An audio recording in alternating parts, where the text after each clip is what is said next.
Bonjour à tous, nous sommes Mathilde et Océane et dans le podcast La Bulle, nous explorons l'univers fascinant de la santé, de l'entrepreneuriat, du yoga, du sport, de la maîtrise respiratoire, de la science et de la philosophie. Ces trajectoires singulières nous ont conduites à croiser des figures incroyablement passionnantes.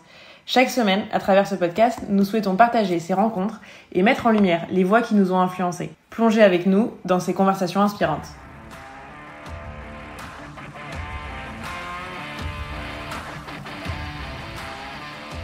Allez, on se retrouve aujourd'hui pour le 16e épisode et on va parler d'un sujet qui revient assez souvent, un sujet qu'on oublie souvent mais qui est assez important finalement pour que tout se passe bien, c'est l'organisation du temps de travail, que ce soit évidemment au sein du cabinet et puis peut-être qu'on parlera aussi en dehors du cabinet pour le temps perso.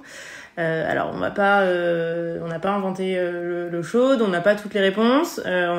J'espère que ce sera un épisode d'ailleurs qui pourra faire réagir et où vous pourrez tous nous donner vos astuces et comment vous faites de votre côté, parce que je pense que c'est un vrai sujet, comment on arrive à gérer tout et au milieu de ça à soigner des gens, parce qu'il y a beaucoup de fois où j'entends des entrepreneurs dire bon, puis après si c'est pas parfait c'est pas grave, il y a pas mort d'homme. Bon nous c'est pas qu'il y a mort d'homme, mais c'est que quand même on peut pas non plus se dire tant pis, on baisse un peu la présence, l'intensité, la qualité des soins, donc il faut rester au maximum au top. Et pour ça, on a essayé d'organiser au mieux ce groupe, cette équipe maintenant, parce que là, on est presque sur une équipe de foot. Et alors, tout ce qu'on va dire là, du coup, ça peut s'adapter à des kinésithérapeutes libéraux ou pas, mais aussi, je pense, j'imagine, à n'importe quel soignant, entrepreneur libéral. Et c'est vrai que c'est une question qu'on a beaucoup. Moi, je suis étonnée, même dans les formations qu'on donne à côté, le nombre de kinés qui nous posent des questions plutôt sur ce plan-là que sur l'aspect technique, en disant mais alors comment vous faites, est-ce que c'est possible du coup d'avoir une vie équilibrée avec des horaires... Enfin, il y a beaucoup de gens qui ont la sensation que profession libérale, ça va rimer avec horaire à rallonge. Pas de pause pour manger le midi et des gardes les week-ends et de commencer à 7h30 et terminer à 21h quoi. Donc puisqu'on sait que c'est plus exactement ce à quoi aspire notre génération, et voir un peu comment on peut organiser les choses et vous donner des pistes si ça peut vous servir de comment on a fait les choses à la bulle quoi. Nous, ce qu'on a déjà commencé par faire dès le début, et alors pour moi vraiment jour 1 de la bulle, déjà c'est de se placer des jours de repos, déjà de se dire ok, ça va être des soins intenses, des journées intenses. Quand on est là, il faut qu'on soit là à 100%, il faut qu'on soit là sur la durée, c'est un projet qu'on espérait quand même viable et sur du long terme. On donne du souffle, on donne de l'énergie, on sait à quel point toute la journée de respirer avec des gens qui ne respirent pas comme il faut, c'est aussi on sous-estime en fait la puissance sur notre physique, sur le mental, et puis on court partout quoi. Donc c'est vrai on s'en rend pas compte, mais on est quand même vraiment lessivé à la fin de la journée et on a stimulé aussi bien la tête, le corps, un peu tout quoi, l'émotionnel. Et donc moi je me suis dit dès le début un jour off, alors pour moi et puis pour aussi ma vie de famille, parce que le mercredi était important pour moi, par obligation pour pouvoir m'occuper des enfants, et puis pour aussi se dire ok, ça sera un jour où au moins je serai avec eux, et ça me déculpabilise de ne jamais pouvoir les chercher à la fin de l'école, parce que évidemment je n'ai jamais été chercher mes enfants à 16h30 ou même à la garderie quoi. Mais au moins le mercredi on se voit, donc ça déjà c'était quelque chose d'important. Et puis Mathilde, toi t'étais un peu un format un peu différent au tout début quand t'as commencé au début. Moi j'avais commencé avec 3 jours de clinique à la bulle, enfin de clinique, quand je dis clinique ça veut pas dire qu'on bosse dans une clinique, je sais pas si c'est clair, mais 3 jours je fais de l'activité clinique, donc ça veut dire je suis avec des patients qu'on aide à respirer comme le disait Océ.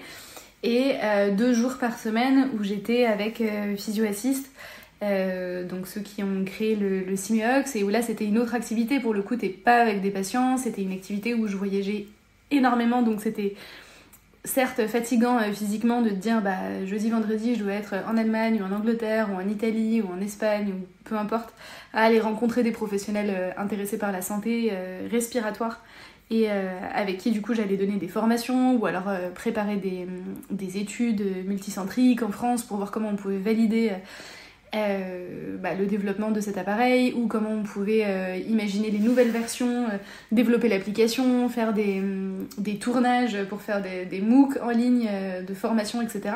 Franchement, c'était pas du repos, c'est sûr. Enfin, honnêtement, c'était des gros horaires et c'était costaud physiquement, mais c'était tellement stimulant intellectuellement et il y avait déjà un travail d'équipe et de rencontrer plein d'autres gens qui bossent pas forcément en tant que professionnel de santé, mais dans la santé quand même, que je trouvais que...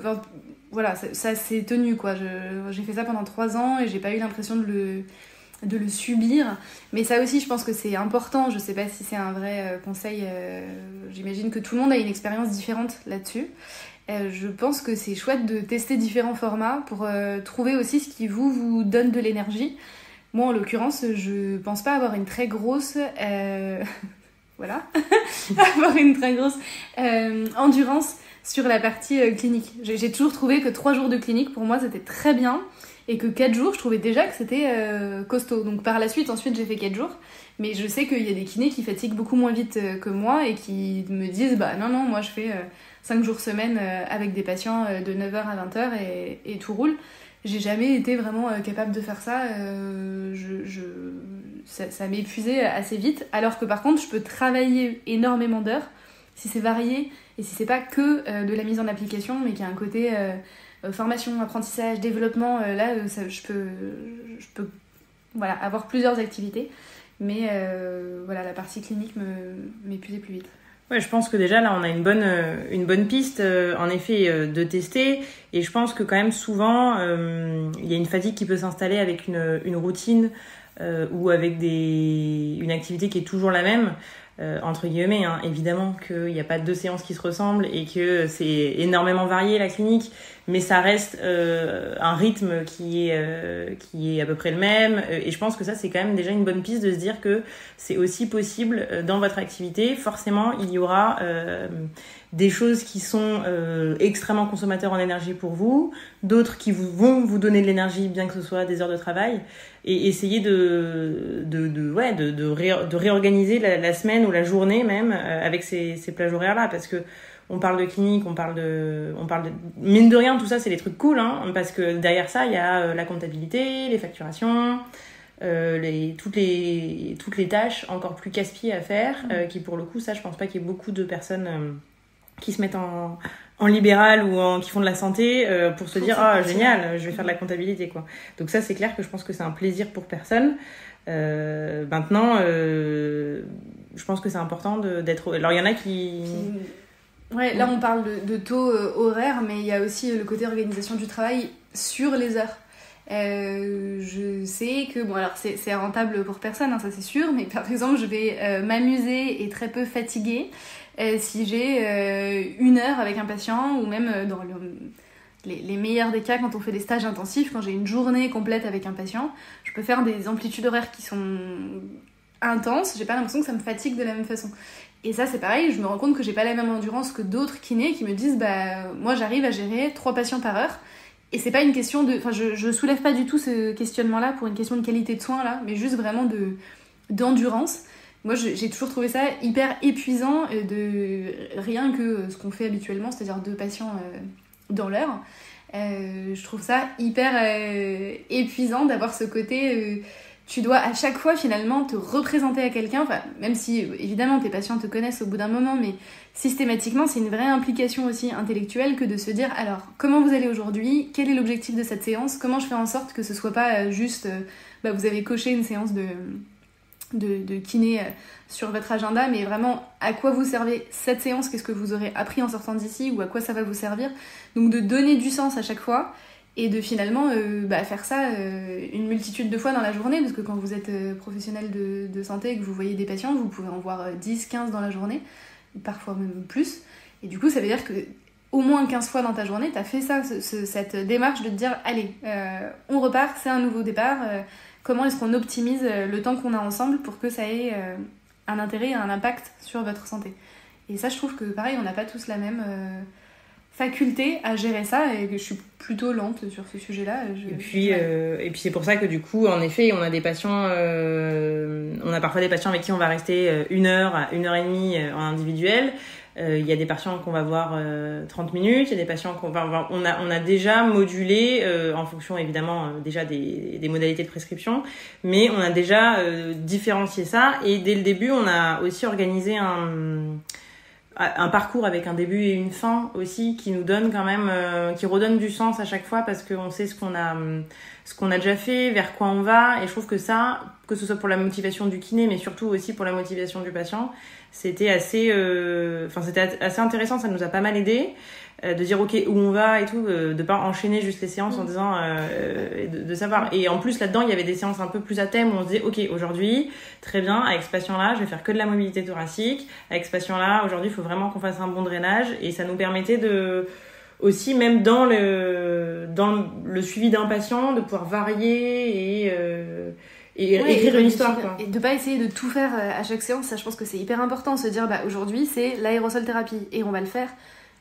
à merveille en se disant le bon mode respiratoire, les bonnes positions, la bonne éducation thérapeutique, les bons types de souffle, et au moins on fait une séance vraiment dédiée où on essaye de faire bien, peut-être moins que ce qu'on...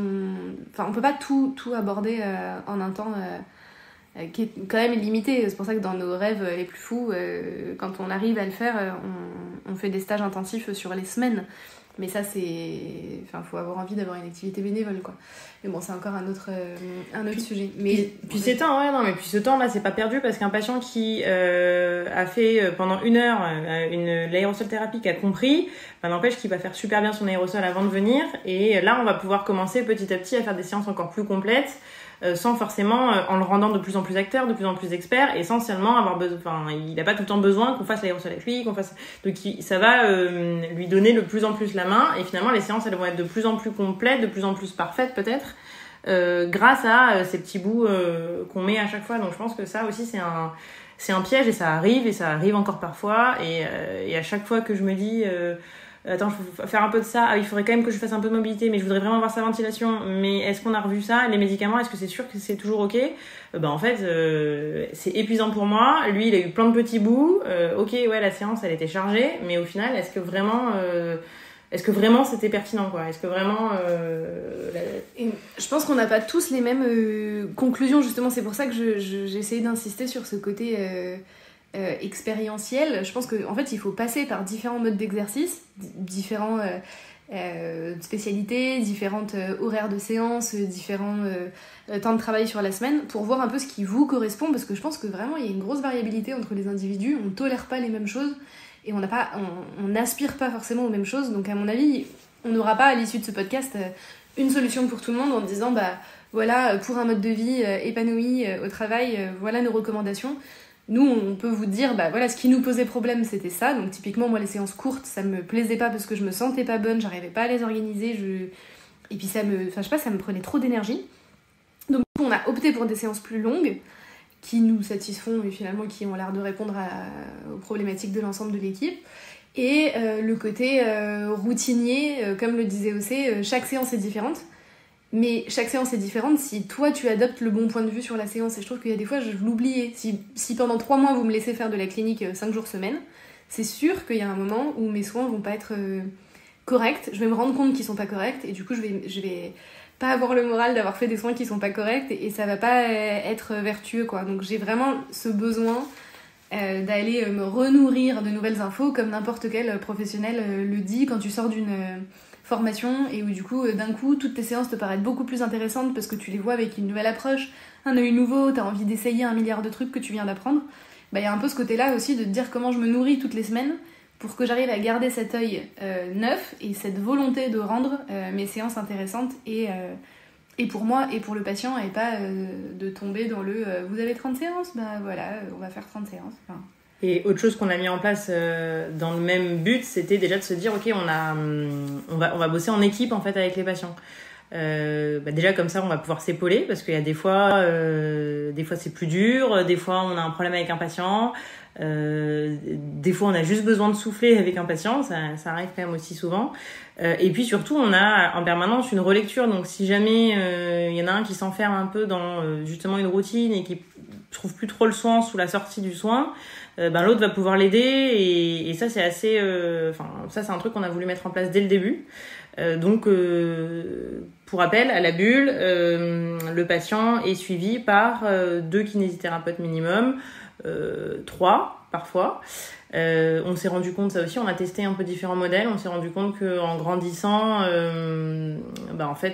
plus de 3 c'était bien pour les patients qui venaient assez souvent pour être sûr que ça tourne bien et qu'il y ait les horaires et les rendez-vous, mais que au-delà ça devenait ça perdait le sens en fait de l'équipe, quoi, parce que finalement il y en avait un qui le voyait une fois toutes les 3 semaines et c'était beaucoup moins pertinent, alors qu'à 2, c'est vraiment un super binôme. Il y avait une dilution des informations, finalement, t'avais pas forcément vu le patient depuis 2 semaines, du coup tu te rendais pas compte de son état de base, ou alors tu diluais la responsabilité. Tu finis par te dire, moi j'ai fait ma petite séance un peu bateau aujourd'hui, mais de toute façon, pour refaire un point sur son éducation thérapeutique, son projet de soins, ses objectifs, ce sera probablement un collègue qui va le faire. Donc c'est vrai qu'on s'est rendu compte avec notre expérience là que 2 personnes voire 3 personnes, c'est bien, et que il faut un référent. C'est-à-dire que la première personne qui va avoir accueilli le patient au cabinet et qui va avoir fait son bilan doit se présenter, en tout cas c'est comme ça que nous on fonctionne, comme le référent de ce patient. Ça veut pas dire que c'est son patient, hein, mais c'est son kiné référent qui va du coup le rebilanter, parce qu'il y a aussi pas mal de... quand toi t'es patient, t'as pas forcément envie de confier plusieurs fois certains éléments de ton bilan à différentes oreilles, t'as quand même envie d'avoir quelqu'un qui te suit et avec qui t'as créé un lien peut-être un peu plus particulier quand tu as eu le temps d'échanger sur des horaires qui sont longs, parce qu'un bilan ça dure 1 heure au cabinet, et puis aussi parce qu'il y a des mesures qu'on prend qui n'ont pas forcément une bonne reproduction d'un évaluateur à l'autre, même si Océane et moi on mesure une ampliation thoracique, on va peut-être pas tenir le mètre ruban exactement de la même façon, on va pas le serrer de la même façon, peut-être que si on va guider un EFR on va pas donner exactement les mêmes consignes, donc il y a toujours une petite variabilité. Donc si on a accueilli un patient 10 séances plus tard ou moins, ça dépend, on s'adapte, on refera un bilan intermédiaire avec le même kinésithérapeute qui va du coup écrire la synthèse et transmettre le bilan intermédiaire et le bilan initial au prescripteur. Ouais. Et puis ça permet le référence et j'ai un problème, j'ai un souci, j'ai pas compris, d'avoir un peu je vais revoir avec mon kiné, c'est un peu le chef du parcours de soins, et puis et ça c'est important aussi parce que ça permet mine de rien de remettre quand même la responsabilité sur justement, comme on disait, ces bilans intermédiaires et ce parcours avec le référent, et l'autre vient en assistant plus, mais c'est une prise en charge qui reste en équipe, mais avec un driver. Et nous, on a trouvé quand même pas mal, pour nous, ça nous paraissait sûr de fonctionner comme ça, et on le fait depuis le début comme ça, et on changerait pour rien au monde. C'est vraiment un mode de travail qui nous va bien, ce qui est pas forcément, finalement, on se rend compte, pas forcément hyper répandu dans les cabinets. C'est assez rare, même les cabinets de groupe, même les cabinets où il y a plusieurs associés, même quand ils ont la même spécialité, c'est assez rare qu'ils partagent vraiment entre guillemets les patients. Donc nous on trouve c'est un peu de la colocation, et ils travaillent les uns à côté des autres, mais pas forcément ensemble. Mais à nouveau, ça dépend, je pense, de votre caractère et de ce à quoi vous aspirez. Il y a aussi des gens pour qui c'est une plaie, je pense, d'avoir à échanger, à se dire que quelqu'un d'autre... tu vois, il y a aussi un côté, il faut que tu aies confiance. Il y a aussi ça sous-entend le fait de travailler en équipe, que tu as une sincère estime et confiance dans toutes les personnes avec qui tu travailles, parce que ça va pas te gonfler que ton patient soit vu par quelqu'un d'autre en te disant ce quelqu'un d'autre fera peut-être moins bien que moi, quoi. Non, il faut au contraire être sûr que c'est trop de la chance pour ce patient, super, il va pouvoir en plus consulter mon collègue, donc avoir une double expertise, et on va pouvoir échanger ensemble, donc la prise en charge ne sera que meilleure, quoi. Ouais, ou l'inverse, de se dire oh là là, mais je suis peut-être un petit peu moins qualifiée, si ce patient il voit un titulaire qui est un peu plus qualifié, est-ce qu'il va dire oh là là, moi je préfère être avec lui, vraiment, est-ce que vous pouvez me mettre plutôt avec un tel qu'un tel, parce que les séances sont mieux. Et franchement, ça ne nous est jamais arrivé. Il n'y a jamais eu avec aucun membre de l'équipe un patient qui n'a pas adhéré 100% à ce concept qui, en effet, encore une fois, on le répète, le patient a le libre choix de son praticien, donc ça n'existe, le patient, c'est à lui de décider aussi, mais jamais c'est arrivé où il y a un patient qui a dit non, moi je vais être que avec une seule personne, ou alors oui, est-ce que je peux plus avoir des séances avec un tel, parce que je trouve que c'est très très rare que ça puisse arriver, sinon c'était peut-être sur des affinités d'émotionnel ou autre, je ne sais pas, ou peut-être des fois de religion, mais vraiment c'est jamais arrivé en tout cas que ce soit le cas, et franchement c'est vrai que voilà, ça c'est un vrai truc qui nous aide au quotidien, déjà parce que tout simplement ça offre plus comme on a imposé le jour de repos à tout le monde, donc encore une fois au cabinet tout le monde travaille 4 jours, ça permet aussi aux patients d'avoir des différentes disponibilités, ça c'est pas rien, parce que mine de rien sur un planning, et puis avec des patients qui ont une vie active, c'est quand même important d'avoir 2 plannings ouverts plutôt que 1. Il y a moins de stress aussi et de louper quand on part en vacances. Il n'y a pas de tant pis, là je suis pendant une semaine en vacances, vous serez un peu moins soigné, ou comment je vais faire, tant pis vous n'avez pas de séance. Là il est avec un kiné qui le suit au quotidien. Et puis c'était aussi se rendre compte, dans un premier temps, Océane et moi, on a quand même passé beaucoup de temps et d'énergie à se former. Et du coup, il y a aussi ce côté où tu vois les limites un peu de ta personne, de te dire, finalement, j'ai passé énormément de temps à faire telle et telle formation, donc j'ai tant de casquettes. Mais en fait, j'ai pas assez de temps dans une semaine pour pouvoir réaliser une séance de yoga, une séance d'hypnose, une séance de relax, une séance de méditation, une séance de drainage correct, une séance de renforcement musculaire, une séance de thérapie manuelle, une séance de mobilité, et puis d'avoir le temps de faire de l'éducation thérapeutique et de la prise en charge périnéale et de la dictologie. Ça n'a pas de sens en fait. Tu peux pas à terme imaginer que... je dis pas qu'il faut pas se former, mais j'ai pas l'impression que même si on se forme, on suffise. On peut pas avoir toutes les casquettes nous seuls et être bon dans tous les domaines, et du coup rien que pour ça je trouvais que la logique d'équipe elle est indispensable, juste parce que c'est hyper complémentaire. Il va y avoir des membres de l'équipe qui vont être formés dans tel ou tel domaine, et du coup en fonction de ces domaines là tu choisis un peu, parce que pareil ça aussi ça aurait pu être un élément casse-gueule. Tu peux te dire dans une équipe de 10 t'aurais un duo qui fonctionne tout le temps ensemble et qui veut pas tourner avec les autres, donc il y avait ça aussi, cette logique de se dire par contre, on essaye justement de tourner...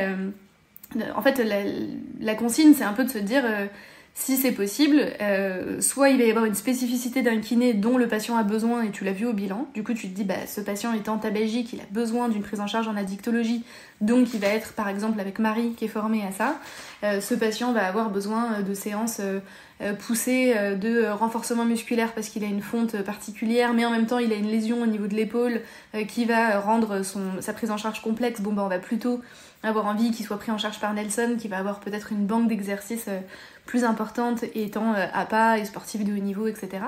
Donc c'est vraiment d'une à la compétence, et de deux aussi de se dire on n'en fait pas une affaire personnelle dans tous les cas, et en fait le patient a de toute façon besoin de rendez-vous à court terme, et donc du coup il y a aussi ce fait de se dire c'est tel professionnel qui a de la place sur son agenda à ce moment-là, c'est avec tel professionnel que je vais former le duo autour de ce patient. Et je trouve que finalement ça s'est fait d'une façon assez saine et pas compliquée. Il n'y a pas de petit groupe dans le groupe alors qu'on est 10, ça pourrait être le cas, mais ça aussi je pense qu'on a un peu vu nos limites, et on se rend compte avec Océane que si on avait une équipe de 20 personnes, probablement on n'arriverait pas à maintenir et la même cohésion et la même logique et le même dynamisme et la même entraide et les mêmes liens entre les kinésithérapeutes. Donc je pense aussi que c'est un format et un mode de fonctionnement qui colle avec une équipe entre 4 et 10 personnes. Je sais pas si beaucoup plus ça aurait du sens. En tout cas, nous on a trouvé ça plus difficile quand on était trop nombreux. Et du coup, voilà, il y avait le côté travail en équipe, ça répondait aussi à une autre dérive qu'on avait pu voir quand on était à l'hôpital, d'avoir ce côté, comme disait Océane, de comparaison entre les équipes, mais aussi ce côté de possession du patient. Il y a pas mal de kinésithérapeutes, ou peu importe en fait, quelle que soit la profession, il y a pas mal de soignants qui peuvent être tentés de se dire c'est mon patient, et du coup c'est avec moi qu'il doit être, et il y a un lien très privilégié avec ce patient, et c'est un écueil parce que du coup quand finalement les soins se passent pas bien et que le patient ne progresse pas, tu te sens dans une situation d'échec seul. ce qui est un danger. Et si le patient progresse, et parfois pour des facteurs qui sont pas directement liés à toi, tu vas avoir l'impression que du coup c'est forcément toi et que t'as été un peu l'homme ou la femme providence, ce qui est pas non plus très sain pour ta relation thérapeutique et pour ton développement, je pense, d'humain et de soignant dans l'ensemble. Donc le fait de bosser en équipe, mine de rien, ça nous a mis à l'abri de beaucoup de choses, et pour les cas difficiles et pour les réussites, au moins on partage tout, quoi. On partage quand c'est dur, on partage quand c'est bien. Et puis, encore une fois, avant de monter la bulle, le fait d'avoir eu de nombreuses expériences auparavant, ça nous a aussi montré des choses qu'on voulait et qu'on voulait pas. Et vraiment, moi, je me rendais compte, faut être très honnête, au bout d'un moment, on facture à l'acte. Donc, au bout d'un moment, au plus vous avez d'actes dans votre journée, au plus vous gagnez votre vie, au plus vous avez de patients, au plus vous avez une activité qui est pérenne. Faire sa patientèle, c'est pas toujours facile, même si je pense qu'il n'y a pas beaucoup de kinésithérapeutes qui galèrent à avoir du monde, mais quand même ça peut être j'ai déjà vu en tout cas des kinés qui étaient un peu stressés du fait de remplir leur planning. Et quand il y avait comme ça un travail qui était avec plusieurs associés par exemple dans un cabinet, il y avait quand même un petit peu toujours cette guéguerre de attends, le nouveau patient du coup il est à moi. Alors tout le monde avait un peu son organisation, s'il appelle le lundi il est avec moi, s'il appelle le mardi il est avec toi. Attends, t'es sûr qu'il a pas appelé lundi parce qu'il a laissé un message, et vraiment ça en devenait avec des discussions absurdes autour du patient. N'oublions pas qu'il n'a pas à être passé d'un kiné à l'autre en fonction du jour à laquelle il a appelé. Le patient, au bout d'un moment, il a son libre choix aussi avec qui il veut être. Et nous, c'est vrai qu'il y a eu ce truc dès le début en disant on va tout faire aussi pour que faire les meilleurs soins. Les meilleurs soins vont évidemment montrer qu'on fait un travail correct avec les patients. Forcément, du coup, peut-être que les patients qui sont en souffrance vont plus s'adresser à nous petit à petit. On est sur une spécialité où, de toute façon, c'est énorme le nombre de malades respiratoires. Donc, a priori, si on fait du bon boulot, qu'on dit bonjour à la dame, a priori, normalement, ça devrait passer au bout d'un moment. Mais il n'y a jamais eu ce truc, ce truc un peu malsain de se dire attends, mais moi mon planning il est moins plein que le tien, et ça a toujours été assez. On a toujours aussi fait attention que ce soit le cas quand il y avait des nouveaux collaborateurs. Évidemment, on s'est toujours tous dit, quand il y a un nouveau collaborateur, on lui remplit son planning petit à petit, mais collégialement. Ça veut dire qu'on a tous baissé notre activité à chaque fois qu'il y a un nouveau collaborateur qui arrive, pour être sûr que dès le début il puisse avoir un peu d'épanouissement, avoir un planning qui se remplit tout doux, et pas avoir des trous toute la journée ou voir qu'un seul patient par jour. Et vraiment, ça c'est un truc où le fait de bosser en équipe et d'avoir tous été un peu logés à la même enseigne, jamais ça a été un souci de se dire pourquoi moi je vois moins de monde, de compter les actes et de se dire attends, mais du coup est-ce que je vais moins gagner et tout. Je pense que franchement ça. Après, j'espère que quand vous l'écoutez, vous vous dites pas mais c'est trop laid rien que d'y penser, mais en fait c'est des choses qu'on a vues, qu'on a entendues, qu'on a pu on a pu en faire l'expérience. Et du coup c'est vrai que quand tu crées ton outil de travail, à la fois tu le crées avec ce dont tu rêves, et à la fois tu le crées avec ce que tu as pu voir et constater, où tu te dis ça vraiment j'en veux pas, est-ce que t'es d'accord. Et c'est des discussions qui sont hyper importantes à avoir en équipe aussi, quoi. Et encore plus avec vos associés. C'est des discussions qu'on a eues très tôt avec OC, en se disant ça franchement jamais on se fait ça, quoi.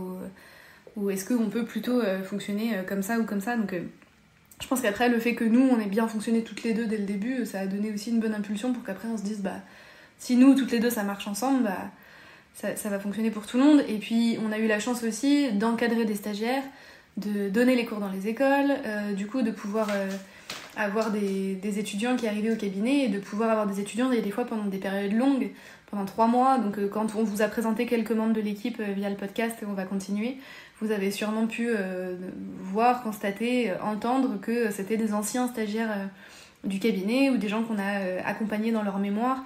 Donc on avait déjà pu travailler avec eux, les former aussi, avoir la même approche, la même vision des soins. C'est quand même déjà un luxe énorme. Et souvent on recrutait en duo, on s'est souvent rendu compte que finalement chaque année on recrutait 2 personnes donc, qui arrivaient en duo, donc qui fonctionnaient en duo. Donc on est passé de Océane et moi à Cambert et Marie, et puis petit à petit comme ça on a créé des gens qui travaillent main dans la main comme nous on l'a fait. Et après les duos commencent à se mixer, se mélanger, et tout le monde travaille ensemble, et ça fait un joyeux bazar, mais qui finalement s'organise pas trop mal. Et l'autre chose que je voulais aussi absolument avec l'équipe, c'était d'avoir cette activité de continuer de la recherche, puisque souvent, ce qu'on entend, c'est de se dire, moi, j'aimerais bien travailler en libéral, mais ce que je veux, c'est bosser en équipe et continuer à pouvoir avoir une activité de recherche ou une activité spécifique. Et du coup, c'est aussi le message, évidemment, qu'on porte depuis le début avec ce podcast, en disant que c'est possible et vous n'êtes pas obligé de vous dire que forcément, c'est sur un mode de salariat que vous êtes obligé de faire ça, ou forcément sur un mode hospitalier si c'est pas ce qui vous convient. Et si c'est ce qui vous convient, parfait. Enfin, si vous êtes entouré d'une super équipe pluridisciplinaire, que vous êtes bien là où vous travaillez et que vous êtes salarié, il n'y a aucun... on ne survend pas non plus le libéral par rapport au salariat, mais à nouveau, notre expérience nous a montré que ça pouvait être compliqué que de travailler dans l'hôpital public de 2024. Donc voilà, sachez que vous pouvez retrouver une activité stimulante sur le plan intellectuel en libéral et que ça va pas forcément être de l'abattage de patients avec 4 patients par heure. Ça, c'est vous qui le créez. Le libéral, ça porte bien son nom, c'est un espace de liberté, donc vous en faites ce que vous voulez. Après, je pense qu'avec les réformes de non-liberté d'installation, il y a peut-être de plus en plus de postes salariés qui vont s'ouvrir hors tout simplement hôpital ou clinique. La preuve, c'est que nous, on a des salariés au cabinet qui bossent, qui ont une liberté mine de rien, de libéral, c'est qu'à le dire. Avec aussi l'avantage quand même, mine de rien, d'avoir un salaire fixe à la fin du mois, qu'on parte en vacances ou qu'on parte pas en vacances. C'est pas pareil le libéral. Il faut évidemment avoir ça en tête que il y a tout qui arrive sur le compte et puis après il y a tout qui repart en charge à droite à gauche à certains moments qu'on n'a pas forcément compris, donc il peut quand même avoir un vrai période de yo-yo. Il faut quand même être prêt à mettre un tout petit peu son nez quand même dans la comptabilité, à avoir un vrai gros nez dans la facturation, parce qu'au bout d'un moment vous avez beau faire les plus beaux soins du monde et vous êtes organisé super bien, si c'est pas facturé ou que le dossier est mal fait, vous ne gagnerez pas votre vie, vous pourrez pas payer vos charges, etc. Donc ça vaut quand même le coup de se dire que a priori quand même le libéral, il va falloir mettre un nez dedans, il va falloir calculer aussi tout simplement de quoi vous avez besoin, quoi. C'est quoi vos aspirations. Il n'y a pas de gros mots là-dedans, quoi. C'est combien j'ai besoin pour vivre, entre guillemets, quel que soit le mot vivre que vous voulez mettre financièrement. Et du coup, ça représente... Ça, je trouve qu'on n'est pas très formé à faire ça. Moi, c'est vraiment aussi qui m'a éduquée à ça en arrivant à la bulle, parce que finalement, c'est pas si compliqué que ça. Mais je me rends compte, même en discutant maintenant avec des kinés qui veulent ouvrir des cabinets, que tout seul, ils galèrent à faire cette démarche qui est pourtant assez basique, de t'asseoir autour d'une table et de te dire, bon, je veux travailler combien de jours par semaine, je voudrais consacrer combien de temps à un patient, quel genre de cotation je vais faire, donc quel honoraire brut ça va apporter sur mon compte, dans quelle structure j'ai envie de le faire, est-ce que je veux voir grand, est-ce que je veux prendre un petit local, est-ce que je veux travailler en équipe, est-ce que je veux travailler solo. Et après, vous déduisez de quel matériel j'ai besoin, quelle charge je vais avoir, et ça vous... Enfin, il faut vraiment qu'il y ait un moment où, ok, vous faites vos plans de rêve de quelle est mon activité qui va m'épanouir, quelle vie privée je veux garder et combien d'heures de mes semaines, combien d'heures de soirée je veux avoir, et quel week-end je veux avoir, est-ce que je veux faire des gardes, est-ce que je veux pas en faire, etc. Et qu'est-ce que, techniquement, en faisant ce graphique-là, qui est vraiment tout bête, c'est un tableau Excel, quoi, de se dire combien de patients je vois par jour, quels honoraires je vais avoir, quelles charges je vais avoir, et est-ce que mon projet de vie est viable ou pas. Et c'est pas si infernal à faire, et c'est presque marrant à faire à deux, en fait. Moi, j'ai bien aimé le faire ensemble. Toute seule, j'avoue que ça m'aurait gavé. Mais... Et puis après, soit tout roule, et puis après, vous allez voir sur quoi vous allez devoir serrer la ceinture, ou au contraire, activer un petit peu plus. Et puis après vous dire, il faut fixer sa priorité, quoi. Donc ça peut être aussi une priorité de moi je ne veux pas rentrer à la maison après quand j'avais mes 2 enfants en bas âge, que j'étais seule à Lille, que pour le coup mon mari travaillait 12 heures dans la journée, donc je pouvais pas compter sur lui, c'était de toute façon obligatoire que je quitte absolument le cabinet à 17h pour pouvoir récupérer les enfants à 17h30. C'était obligé, donc il fallait que je me dise ok, puisque je travaille de telle heure à telle heure obligatoirement, comment j'organise ma journée pour que ce soit rentable un minimum, et puis aussi épanouissant, parce que au bout d'un moment il y a plein d'études là-dessus, ça n'a été, enfin ça ne ouais, c'est pas ça qui est motivant quoi. L'argent au bout d'un moment c'est pas ça qui va vous motiver, c'est pas ça qui va vous rendre heureux. Non, ça dépend des gens. Non mais vous allez toujours en vouloir plus. Que ça épanouit, tu vois, de se dire vraiment c'est ça qui me stimule quoi. Moi je pense que vraiment sur le truc motivationnel et d'être heureux ça stimule, mais t'en veux de toute façon si tu veux toujours plus, etc. Ce qui est important c'est si moi tous les gens que je vois ce qui rend heureux c'est de rentrer à la maison et d'être fier de ce qu'on a fait dans la journée et d'être fier de soi et d'avoir ça rend heureux.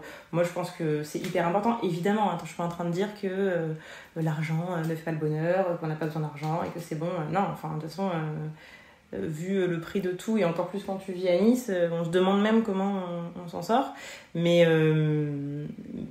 quand même je pense que c'est sûr que ça n'a jamais été notre critérium numéro 1. Ça va pas être c'est pareil aussi de vous associer avec quelqu'un qui a les mêmes valeurs pragmatiques sur ce sujet là quoi, de se dire est-ce que quand je m'associe avec quelqu'un, mine de rien, ok on a la même vision, on a les mêmes envies pour soigner les gens, mais est-ce qu'on va être à l'aise de s'asseoir autour d'une table et de se dire il y a tel matériel à acheter, du coup il faut mettre tant chacune, il y a tel assistant qui va arriver, comment on fait pour les... Ça aussi, c'est hyper important, je trouve, de savoir se dire, ok, on se fait confiance et on peut aborder ces sujets-là et se dire, comment on avance, parce que c'est aussi une entreprise, quoi.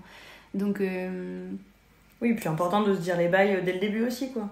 Parce que moi, beaucoup de gens m'ont dit que c'était voué à l'échec notre association avec Mathilde, parce que déjà on avait alors une différence d'âge. Alors moi je trouve que 5 ans, je vois pas ce que ça change beaucoup. Et parce que on n'était pas dans le même mode de vie, où moi j'étais maman de 2 enfants et que Mathilde ne l'était pas, et que ça pourrait jamais marcher parce qu'on n'aurait pas les mêmes priorités.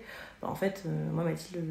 Je lui ai expliqué que c'était hyper important pour moi et qu'évidemment c'était ma priorité. Je vous rassure, même quand t'as pas d'enfant, tu peux avoir envie de faire d'autres trucs de ta...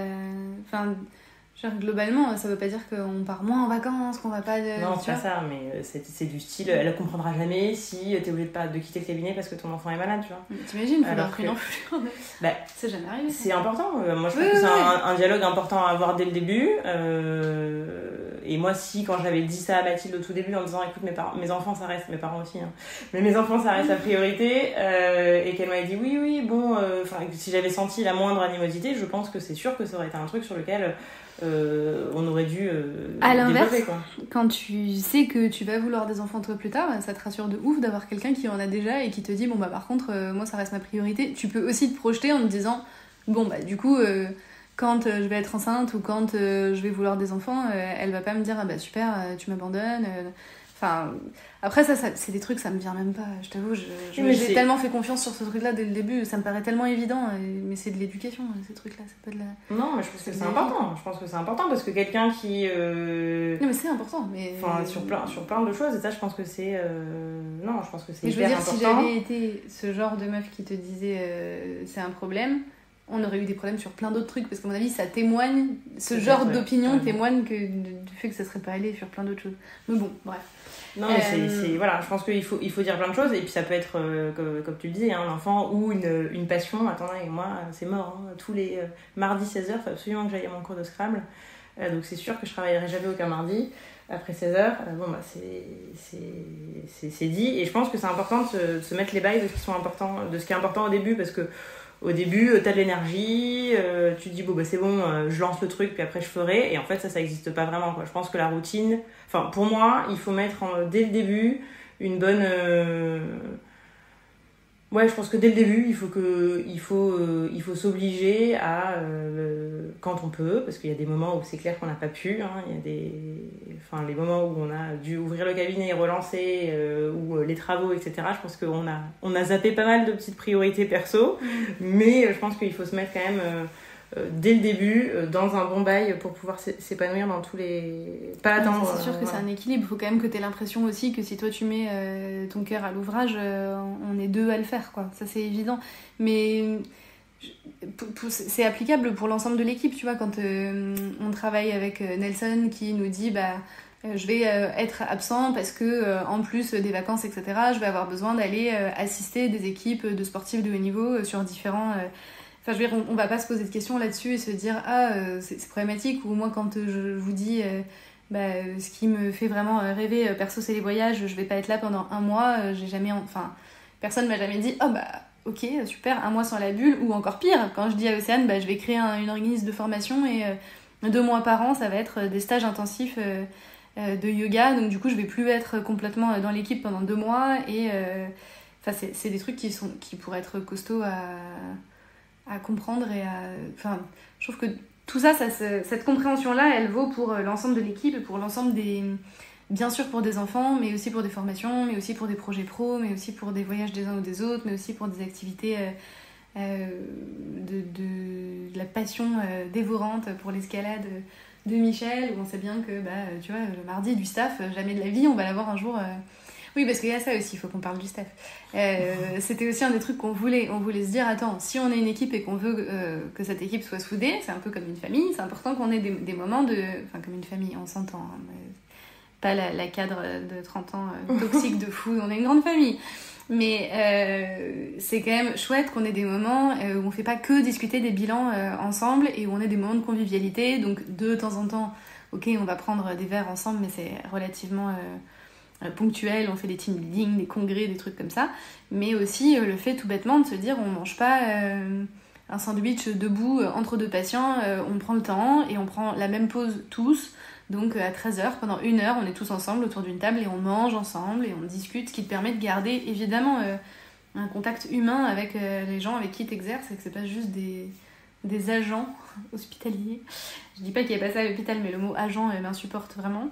Mais c'est pas juste des postes, quoi. C'est des humains que tu croises avec qui tu manges et où tu partages des trucs, quoi. Donc on s'est dit, ça c'est tous les midis, tout le monde mange en fait, tout le monde... Vous n'avez pas le choix. Même pendant Ramadan. Non, mais en gros, tout le monde fait une pause de 13h à 14h, on est ensemble et... évidemment que, mais ça arrive assez rarement, mais évidemment que parfois il y en a qui prennent des pauses en extérieur et tout, mais très souvent quand même, on est tous attachés au fait de pouvoir se retrouver. 95% du temps dans ces moments-là, ça reste de l'échange et du partage. Alors évidemment un peu beaucoup sur le cabinet, mais pas en mode très théorique et compliqué. Ou alors beaucoup sur tout simplement justement comme une bande de potes, quoi. Donc ça c'est assez ça fait du bien à tout le monde et puis ça nous permet de vraiment partager du temps ensemble et de sentir aussi les uns des autres, les moments down, les moments qui vont où ça va super bien, etc., pour essayer de s'équilibrer ensemble. Et puis on s'est dit aussi, on va prendre 1 heure en plus de ce moment-là, 1 fois par semaine, où là par contre ça sera 1 heure fixée dans l'agenda, où là on va pouvoir soit parler un peu plus précisément de l'organisation du cabinet ou de cas qui nous posent problème, ou tout simplement c'est 1 heure ouverte où on sait que quand on a un zoom à faire avec tel ou tel intervenant, une petite formation, quelqu'un d'un laboratoire qui veut venir nous présenter quelque chose, on sait que c'est ce créneau qu'on a, c'est pas à chaque fois à galérer à regarder dans l'agenda quand est-ce qu'on peut être des retours de formation aussi, parce que ça aussi ça fait partie du truc de quand tu vas te former, de pas revenir dans une équipe en te disant moi je suis formée à ça, donc maintenant j'ai une supériorité par rapport à l'équipe parce que j'ai telle formation. C'est pas du tout cette logique-là. Donc se dire, ok, tu viens de faire une formation, trop cool, hyper intéressant. Du coup, pendant cette heure-là, peut-être que tu peux nous faire un topo de ce que tu as retenu de cette formation et on essaye de le partager tous ensemble. Mais à nouveau, tout ça vaut... On a cette chance d'avoir pu vivre avec les personnes qu'on recrute un peu avant. Et du coup, d'essayer de trouver des gens qui ont les mêmes valeurs et qui aspirent aux mêmes choses. Parce que t'imagines, si on tombait sur quelqu'un qui nous disait... non, mais moi ça me saoule trop de manger avec vous le midi, vous pouvez pas me forcer, c'est pas mon temps de travail. Et puis, tu vois, ce serait horrible si c'était un truc qui était imposé. Pour nous, c'est un truc cool de se dire, t'as pas de pression, t'as le temps de manger correctement, t'as le temps de... Tu vois, là, le soir, il y a des kinés qui se retrouvent de l'équipe pour aller faire du renfo et du sport ensemble. Enfin, ils ont un plaisir à être ensemble. Donc si c'est comme tout, c'est une question de point de vue. Si d'un coup d'un seul, t'arrives dans une équipe et t'as l'impression que c'est obligatoire, c'est horrible. Tu te dis, attends, j'ai pas envie d'être obligée qu'il y ait une bonne ambiance, d'être obligée de passer du temps avec mes collègues, c'est juste mon travail et voilà. Ok, mais du coup, si t'as cette vision des choses qui peut peut-être être un peu compliquée pour nous, on sait à l'avance que, évidemment, au-delà de tes compétences de respiration pure, il faut avoir des gens qui ont cette appétence pour l'équipe et qui sont grégaires. Et du coup, ça veut dire que c'est des gens forcément qui essayent de bosser un peu sur l'ego, parce que quand tu bosses en équipe, t'es obligé, et qui ont envie de bosser sur la reconnaissance. Est-ce que j'ai besoin d'être vue, reconnue est-ce que je trouve ma place dans le groupe, etc. C'est toute une dynamique à établir et que je trouve passionnante, mais qui peut être challengeante. Donc je trouve que des moments d'échange, sachant que tout le monde bosse 4 jours, finalement, un repas ensemble, enfin, tu croises finalement les gens plus que tu ne les vois non plus tout au cours de la semaine, quoi. Non, mais c'est vrai qu'on a une chance incroyable d'avoir pu avoir aussi... on a vécu avec les... C'est comme dans un couple, hein, on a vécu avec chacun des personnes de l'équipe avant de signer un contrat, on va dire. Donc en fait, on les a vus. On a vu est-ce qu'ils étaient méga bordéliques, est-ce qu'ils étaient pas du tout portés sur l'hygiène, est-ce qu'au contraire, ils rangeaient bien leurs affaires, est-ce que ils étaient hyper lunatiques. Donc on a eu vraiment un grand moment...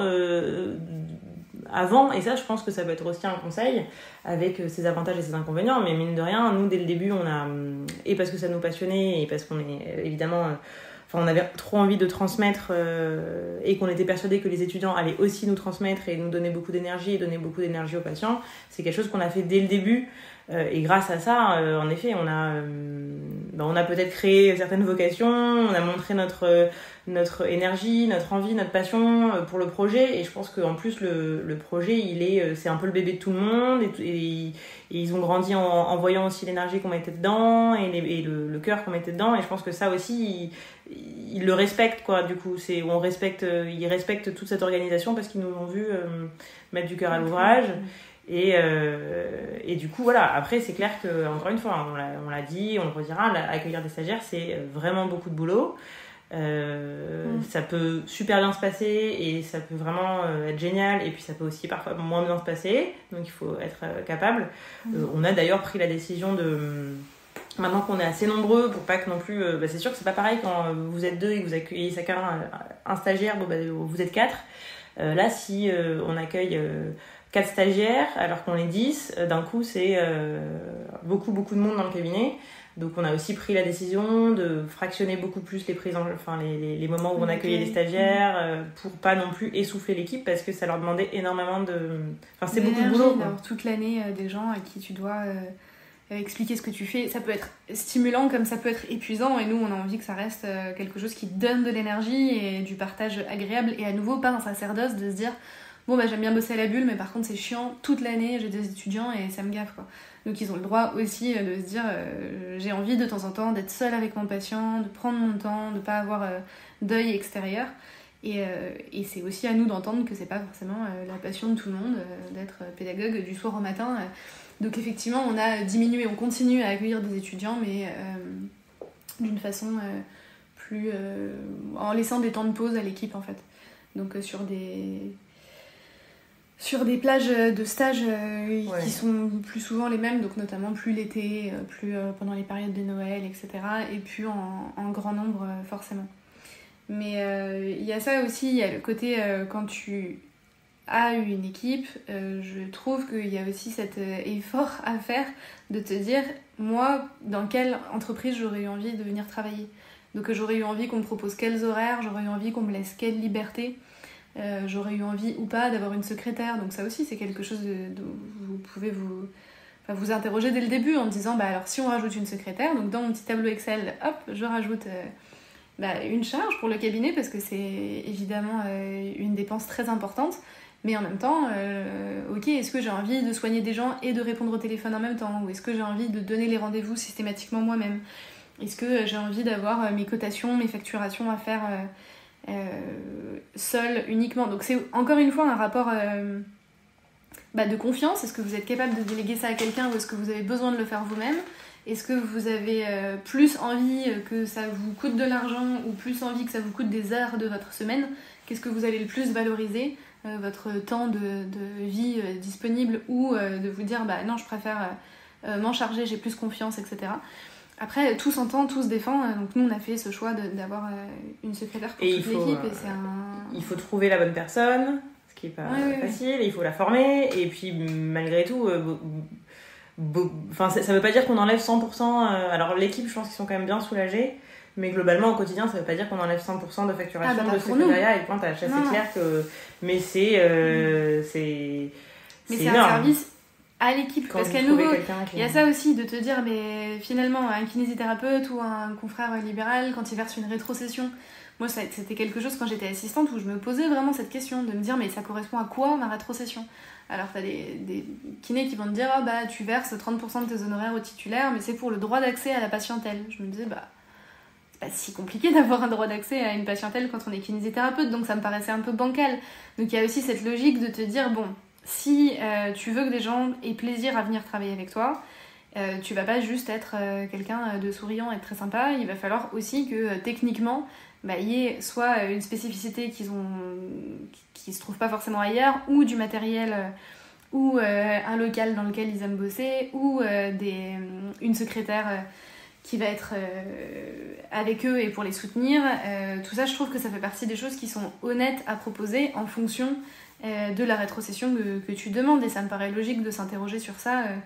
Et ça veut pas dire que tous ceux qui font 30% ou 20% ou peu importe, il y en a un mieux que l'autre, mais ça doit être en adéquation avec ce qui est proposé, je pense, dans le cabinet. Et c'est aussi ça qui fait que tu peux avoir une bonne ambiance ou pas dans une équipe, parce que tu peux pas dire « Oh, on mange ensemble, on est tous trop sympas, mais en même temps, je vous propose un deal qui est pas faire, c'est pas possible. » Mais encore une fois, ça a été nous où c'est très équipe et valeurs partagées.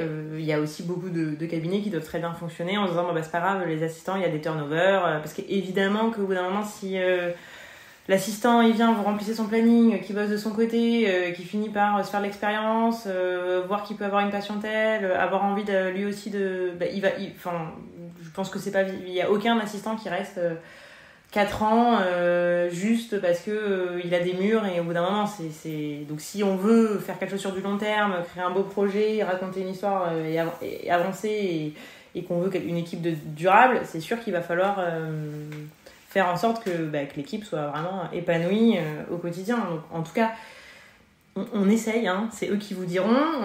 Évidemment qu'on est loin d'être parfaite, on fait de notre mieux, mais c'est sûr qu'on essaye en permanence, que ce soit par une nouvelle étude, que ce soit par... Oui, ça aussi, que ça les pèse pas. Tu vois, aujourd'hui, quand on a eu un nouveau matériel qui nous est présenté pour pouvoir faire éventuellement un protocole de recherche sur ce matériel, ça nous intéresse énormément avec Océane, et on se dit, c'est intéressant, mais Océane a aussi le réflexe de se dire, Paul et Nelson, est-ce que vous pouvez venir avec nous? Parce que comme ça, on vit ça à 4, on réfléchit ça à 4, après on fait ce projet à 4, ou à plus, peu importe. Mais de pas se dire, c'est les deux titulaires, donc il y a que elles qui sont au courant des trucs, et après, elles délèguent ou pas, mais d'avoir cette logique toujours j'organise, et j'essaye de faire en sorte que ce soit grégaire, et eux ont l'intelligence de se dire, cool, un nouveau truc qui va être intéressant, qui va me stimuler intellectuellement.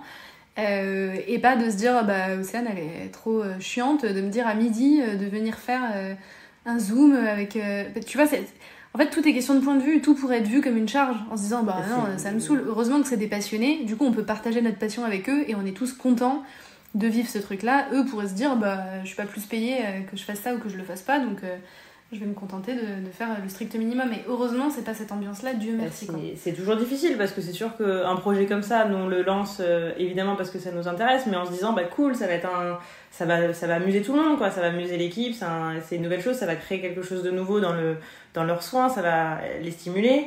Et toujours en se disant ouais mais attends, est-ce que ça va pas au contraire les saouler, est-ce que ça va pas leur demander du temps, donc c'est toujours un peu à tâtons. Mais bon, je crois que généralement et puis on le sent vite aussi après nous, quoi, si ça prend ou si ça prend pas, quoi. Donc ouais, donc encore une fois, tout ça c'est pas pour vous dire que tout est rose, parce que pareil, on a pu voir, on a fait les erreurs avec OC et on va continuer d'en faire, donc on sait très bien ce que ça donne quand il n'y a plus une ambiance fantastique dans l'équipe, et on l'a connu, et on sait à quel point c'est dur, et on sait à quel point ça appauvrit la bulle sur le fond comme sur la forme, parce qu'on s'est aussi rendu compte que les patients sont moins bien soignés quand l'équipe est moins soudée. Donc c'est vraiment quelque chose avec lequel on plaisantait déjà pas trop avec ça, mais alors vraiment maintenant on a compris que c'est la force du cabinet, c'est son équipe, et c'est ça. Parce que mine de rien, on a eu, alors pour différentes raisons, etc., mais on a eu 3 départs de kinésithérapeutes en quelques mois. Oui, on a des turnovers quand même. On a eu des secrétaires avec qui c'était moins idéal que Isabelle, avec qui on travaille maintenant depuis des années, et avec qui c'est franchement fantastique. Enfin, c'est juste vraiment une chance de pouvoir travailler avec elle et elle fait pleinement partie de l'équipe. Donc on n'a pas tout réussi et on réussit toujours pas tout et on va continuer à se planter, mais en tout cas voilà, cette force du collectif, je pense qu'on insiste dessus à chaque podcast, mais c'est pas pour le rendre édulcoré, c'est pas évident. Ça fait que nous on est obligé de se remettre en question tout le temps, de se dire est-ce que là on en fait trop, est-ce que là on en fait pas assez, est-ce que là tout le monde trouve sa place, est-ce que là un tel est content de venir travailler ici aujourd'hui, ou est-ce que c'est une période dure. Ça nécessite d'avoir ce goût aussi de l'autre, quoi.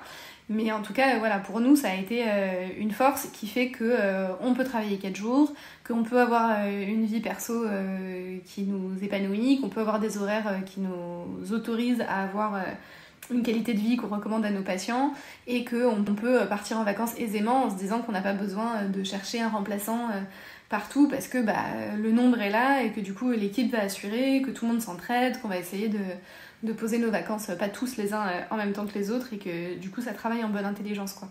Mais c'est du travail et c'est précaire, et ce sera remis en question, je pense, à toutes les années où la bulle va exister, et où, du coup on va chérir ça tant qu'on l'a, quoi.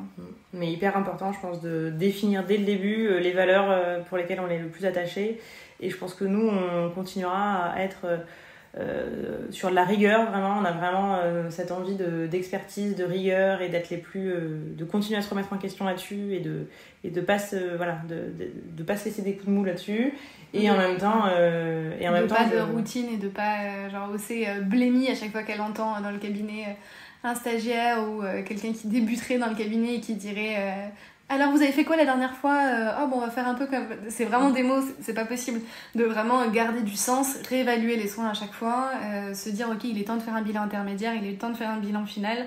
Est-ce que la rééducation a toujours un intérêt pour que ce soit stimulant et que le patient soit valorisé, mais vous aussi, quoi.